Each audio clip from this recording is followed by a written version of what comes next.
The Singapore government has taken action against 5 Indonesian companies for the haze pollution that's engulfed the region. It's the first time companies are taken to task under the Transboundary Haze Pollution Act, which came into effect in September last year. Now, those found guilty can be fined up to $100,000 a day, capped at a total of $2 million. The 24-hour pollutant standard index, or PSI, hit a high of 322 at 8 a.m. on Friday in Singapore. It's the first time it crossed the hazardous range this year. Haze pollution is defined under the Transboundary Haze Pollution Act, occurs when the 24-hour PSI remains at 101 or higher for 24 continuous hours or longer. Since the Act came into effect, there were 4 instances of haze pollution in the month of September alone. Through investigations and monitoring of hotspots, the government has identified some companies responsible for the smog choking the region. Notices have been sent to 4 Indonesian companies: PT Rimba Hutani Mas, PT Sebangun Bumi Andalas Wood Industries, PT Bumi Sriwijaya Sentosa, and PT Wachuni Mandira.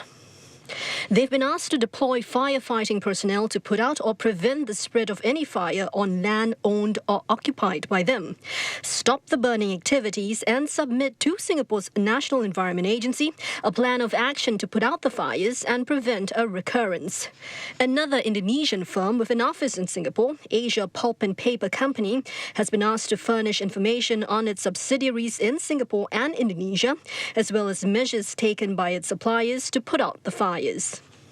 If you look at the sum total of all that we have in place, any companies that are causing haze in Singapore, if their executives have to travel through Singapore, if their financial transactions clear through Singapore, if they are fundraising in Singapore, if they're trying to do business with Singapore, they all now have to be very careful, because we are investigating, we are demanding transparency.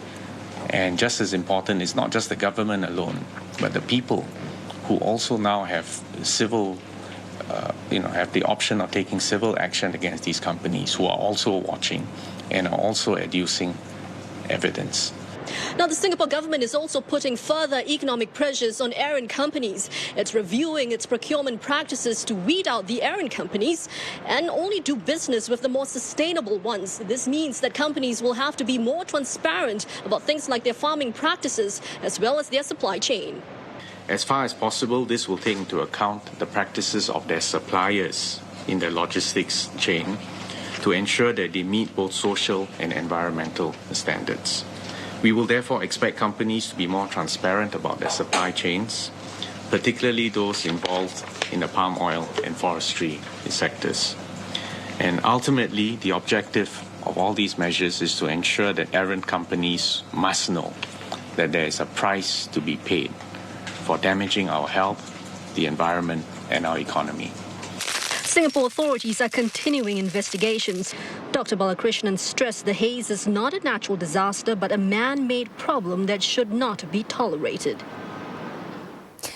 In fact, a volunteer group is already looking to sue and boycott companies involved in starting those fires. The Haze Elimination Action Team, or HEAT, is led by Dr. Ang Peng Hua. It's looking for a plaintiff, ideally one that has incurred losses of a few $1,000s from the haze. For instance, someone who's had to be hospitalized or a tour agency that has had bookings cancelled. The group is also looking for a lawyer with experience in corporate forensics. It's looking for pro bono help and wants to raise as much as $100,000 for the lawsuit.